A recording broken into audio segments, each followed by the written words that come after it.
ChatGerry Neuroplasticity, how my post-stroke brain reorganized, reopened dormant circuits, and recovered long-forgotten knowledge and song, number 1446, November 24, 2025. Gerald C.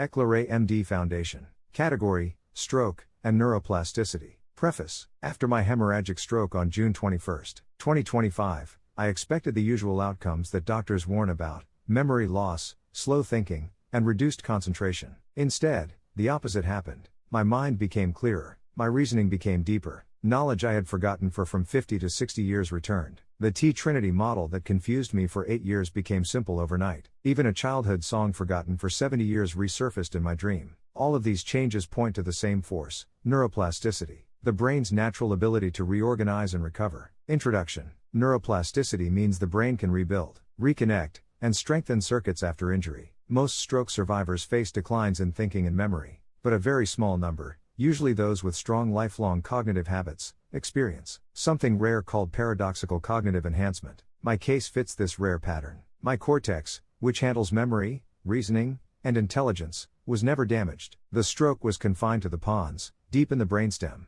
This created a chain reaction that allowed dormant pathways in my cortex to reopen and strengthen. Neuroscience shows that when a small, localized injury occurs, some inhibitory signals become weaker. These signals act like internal brakes. When the brakes weaken, healthy, cortical circuits that were silent for decades can reactivate. This has been reported in a limited number of cases worldwide. Scientific background of this rare effect. Medical literature documents a dozen examples of people who gained unexpected abilities after brain injury. Some became artistic, some developed musical talent, some became mathematician, some recovered forgotten languages, some regained old memories with clarity. These are rare and scattered reports in journals, such as Neurology, Cortex, and Neurocase. My June 2025 stroke matches this pattern. The bleed was in the pons, which controls vital automatic life functions like breathing, heartbeat, and food swallowing. But my cortex was not touched. When lower-level control signals were disrupted, the cortex entered a more active state. This allowed old circuits to wake up,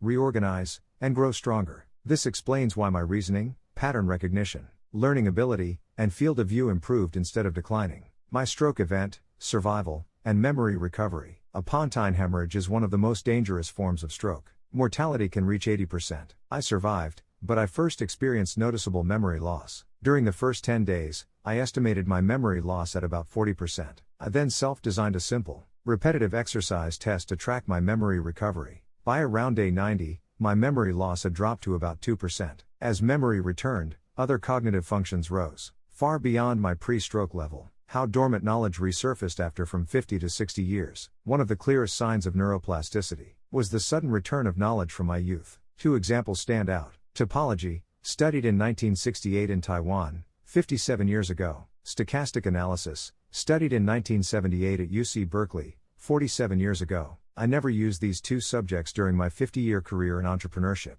semiconductor design, public company management, or medical research. These ideas were locked away for from 47 to 57 years. Yet after my stroke, they returned instantly. Now, I have applied both subjects to my VPT research, and produced around 40 new papers in 2 months. This sudden reactivation is rare, but scientifically possible when inhibitory signals drop and old circuits reopen. A Stanford neuroscience professor agreed with the validity of this phenomenon in my case. Understanding Magnuson's T Trinity after 8 years. Another example was finally understanding Professor Magnus S. Magnuson's T Trinity model. We met in 2018 as keynote speakers in New York, and he explained T pattern, T string, and T society to me during a 7-hour dinner. For 8 years, I could not grasp it. The structure felt incomplete in my mind. But in November 2025, during a phone call, everything became clear. The entire system integrated instantly. This sudden understanding of his T Trinity model followed the same pattern as the return of topology, stochastic methods, and the childhood song. The return of a childhood song after 70 years. A song I learned at age 8,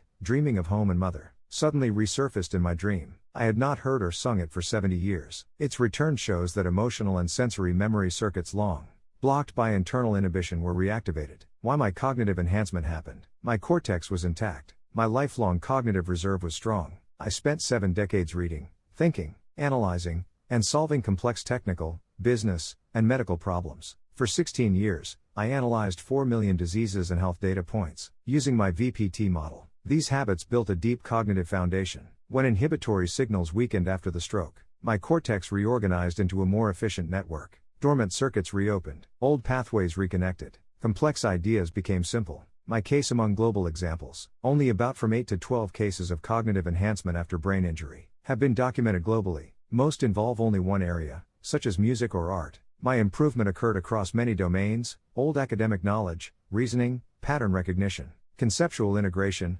memory, and research productivity. Both my MIT mentor, Professor Norman Jones, and Stanford neurologists acknowledged that my cognitive improvement was obvious. My purpose in sharing this: I do not share this to seek praise. I share it to show that even at age 78, even after a dangerous stroke, the brain can recover, reorganize, and improve. Purpose, discipline, and lifelong learning can activate neuroplasticity in powerful ways. Disclaimer: I write this paper not for fame, but to share what I have learned so others can understand their health, prevent disease, and live longer, healthier lives. This content is for educational reference only and not medical advice. No doctor-patient relationship is created. Do not alter or republish this content. All rights belong to the author, Gerald C.